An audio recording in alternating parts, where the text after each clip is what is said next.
Akkam jirtu dhaggeeffattootaa fi daawwattoota keenya kun gabaasa addaa har'aaf qindeeffannedha.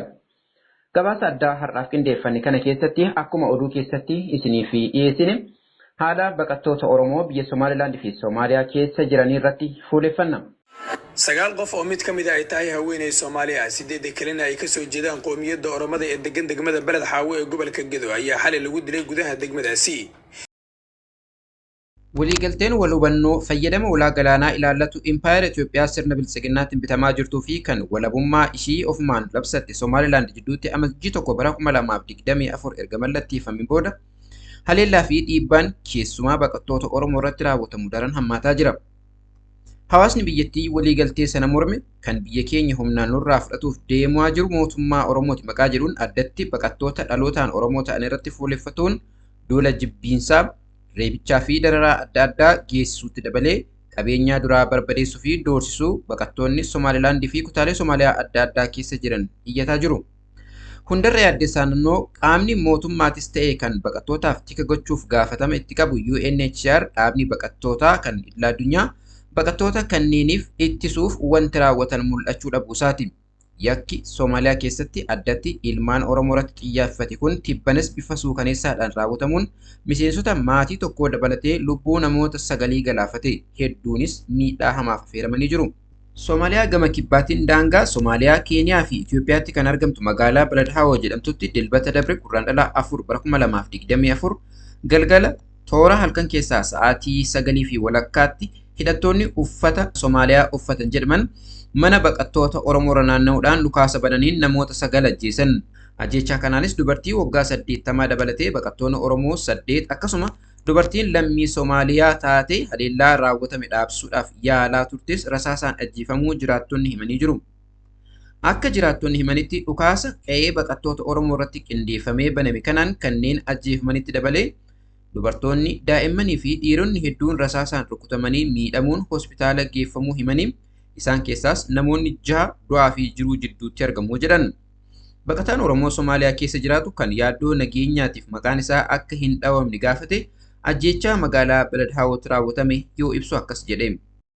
Gartee ijoollee nama 6 eda lubbuun baatee namni tokkollee kana mana lubbuun baate jedhan. Ijoolleen warra magaalaa san keessa gartee uummatanii gartee keessa jiraatanii achi keessa dalagatan. Warra maatii qabantu jira, warra maatii hin qabne jira. Bakkee ajjeesanii magaalaa Balad Xaawoo jedhamtu Keenyaa fi Somaalee borda daangaa irratti argamti. Balad Xaawoon tun lama tokko gara gartee Keenyaati gara Somaalee. Garri isaan keessa jiraatan Somaaliyaadha. Ajjeechaa baqattoota irratti xiyyeeffatee raawwatame kanaan daa'imni haati fi abbaan jalaa ajjeefamee fi dargaggoon torbee tokko dura gaa'ela gaggeeffate kan argamu ta'uu eeree kunis hundarra hamtuu ta'uu dubbate baqataan kun. Maatiin isaanii hagammaa hin dhageenye hagammaa hin awwaalamne wanni irra hamtuu sagartee garaa nama nyaatu warra abbaa irraa ajjeesanii haadhallee ajjeesanii ilmoon daa'imni gartee adda adda haftee jiru. Amma gartee miti yoo takka abballeen duute taatilleen duune amantaa miti ol dikittiin irraa haftee gartee namnummaan gartee naannoo sanii harkaa qabu ammas yeroo ammaa kana. Wallaahi ree amma nuti bakka sana hin jirru wanni kun kataa'ame halkan keessa sa'a 9 wanni kun ijoollee kana manumarratti deemanii ajjeesanii wanni kun wama gartee waggaa duraatiitti qophaa'anii bakka sanitti gartee ijoollee akka bakka sanitti sana laalanii itti gartee halkan hidhatanii gartee ijoollee sanii gatanii wanni kun wanni fakkaatu ture amma ummatuma lama waliin buusuu barbaadanii rasaasan ajjeesan. Namu manatti seqanii rasaasan ajjeesan. Isaarree warra hidhate jaanii warra hidhate kun gartee nuti ammatti abaluu ittiin nama halkaniiti qorataa jirra gartee warra ajjeese gartee hin dhokatu dhokannaan qabure ammatti abaluu jechuu gartee harkaan qabnu laafin qoramu jirra. Haala amma jiruun nageenya isaaniitiif yaaddoo akka qaban kan hime jiraataan Soomaaliyaa lammii Oromoo ta'e kun ammatti waa'een ajjeechaa baqattoota Oromoo irratti raawwatame kanaa qoratamaa jiraachuu eeree nuti duunullee nama dhukatuu dandeenyu hin qabnu jechuun dhiibbaas ta'ee balaa hawaasa biyyattii keessa jiraatan irra ga'uuf saaxilamu ta'uu ibse. Dabaluunis lammiileen keenya ajjeefaman akka awwaalcha sirnaa argatan kanneen madaa'anis akka wal'aanaman akkasumas walumaa galatti yakka raawwatameef haqni akka laatamu barbaannaa jedha. Wallahi yaaddoo ni jira. Yaaddoo jiru kana ree akkuma gartee waliigalatti yoo gartee gara hayaadiitiin taate illee nuti gartee public gartee amma duunullee nama tokko gartee irraa baqannu qabnu nama gartee dhokannuu qabnu gartee amma dhokachuu danda'u hin jirru nuni gartee fuula duraa fi adeemsatee itti dhufnaree nuti amma akka magaalatti namni waan nu jalleen hin jiru nama dhaqanu qabu hin jiru gartee miidiyaa irraa hima gara waan namni haasa'u satti haasa'u gartee nama qabaatti haasa'u hin jirtu wallahi nama tokkoffaa wanni barbaadu bakka nama gatan ijoollee gatan kanaayyuu gartee uummata sanii adda baasanii kadhaawamallee gartee gara bisaa deemsanii waan barbaannu aanillee gartee akka sirnaan awwaalamu bifa deebisanii gartee barbaannu gartee waan sana mootummaan waan sana ta'u gartee ummarra kaayee waan sana hordofu wanni sun waan gartee daangaa taate jecha dandeettiitti qabanii uummanni kun gartee haqa akka argatu barbaanna qabanii gartee awwaalcha soo taate yookaan kadhaawamallee gara gargaarsallee gara gartee mootummallee akka dammaqanii barbaanna.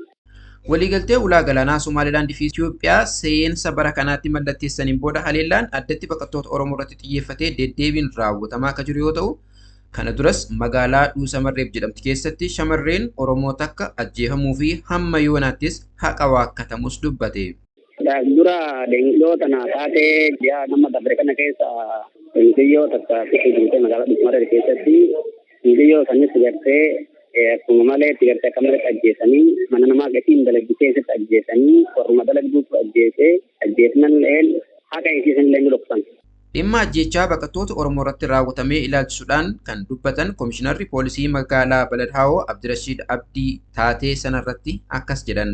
بسم الله الرحمن الرحيم أولا محوطة عشرين عندما تذكي شعب كوحي الوبيد Taateen kun barii jala naannoo sa'aatii 9tti raawwatame. Qaamoleen nageenyaa eegumsa irraa deebi'aa turan sagalee dhukaasaa dhaga'an. Yeroo naannicha gahan namoonni 7 ajjeefamanii argan. Namoonni ajjeefaman hundi warra hojii barbaachaaf garana dhufanidha. Haa ta'u malee namoonni ajjeefaman haaraa naannicha kan qaqqaban ta'uu fi dhiisuu yookiis warra yeroo dheeraaf achi jiraataa turan ta'uu isaanii irratti yaada kennuu hin danda'u. Gama eenyummaa warra ajjechaa kana raawwataniin immoo warra yeroo hunda nama ajjeesuun beekaman shakkina. Ragaaleen hedduun shororkeessitoota Al-Shabaab ta'uu isaanii akeeka. Qaamoleen ajjechaa kana raawwatan kunniin amma yoonaatti hin qabamne. Gaaffii maaliif baqattoota irratti xiyyeeffachuun ajjeesan jedhuuf ammoo ajjechaan kun ajjechaawwan irra deddeebiin biyyattii keessa mudatan irraa adda miti. Erga waliigalteen ulaa galaanaa mallatteeffamee Itoophiyaa fi Somaaliyaa jidduutti wal dhibdee fi muddama hamme si'asii Somaalilaand fi kutaalee Somaaliyaa adda addaa keessatti duulli ifaa fi dhoksaadhaan baqattoota Oromoo irratti gaggeeffamaa jiru hammaatuu baqattoonni ibsaa jiru. Walgahiilee hawaasaa, manneen amantii fi iddoowwan adda addaatti duula jibbiinsa Oromoo calaqqisuu fi babal'isu irraa kaasee hamma qe'ee jiraattotaarra naanna'uudhaan waraqaalee akeekkachiisaa maxxansuutiin baqattoonni Oromoo daddaffiin akka Somaaliyaa gadi lakkisanii bahan doorsisuu irra akka gahame kan ibsan baqattoonni Oromoo kunneen duulli kun lakkuma guyyaan deemuun daranuu hammaatee lubbuu keenya gaaga'utti jira jedhan. Kanaaf ammoo haleellaan lubbuuf qabeenya isaan irratti aggaamame magaalota adda addaatti yeroo garaagaraatti raawwatamuu eeruudhaan haalli kun yeroon furmaata hin argatu taanaan balaa caalu dhaqqabsiisaa jechuun sodaa fi yaaddoo qaban ibsatan. Iyyanni fi yaaddoon isaanii qaama mootummaa irraas ta'ee jaarmiyaa dhimma baqattootaa kan dhaabbata mootummoota gamtoomanii kan idil addunyaa irraa deebisaa dhabuudhaan akkuma argaa dhagaa jirru balaa suukaneessaan lubbuu ilmaan Oromoo dhiibbaa cunqursaa irraa biyya irraa baqatanii mudataa jira. Maatii fi firoota warreen balaa kanaan lubbuu isaanii dhabaniitiif jajjabina kanneen miidhamanis akka fayyina isaanii guutuutti deebi'an hawwii keenya ibsa. Mootummoonni fi qaamoleen dhimmi isaan ilaallatan eegumsaa fi dawoo baqattootaaf taasisan hunda akka cimsan dhaammanna. waxaana sidoo kale dhaawac loo geystay 6 qof oo kale oo isla Oromada ah oo ay ku jiraan caruur yaryar. Koox hubeysan ayaa la xaqiijiyay inay xalay xilli saq dhexe ay dadkan ku weerareen gurigooda oo ku yaala xaafad ka mid ah degmada Balad Xaawo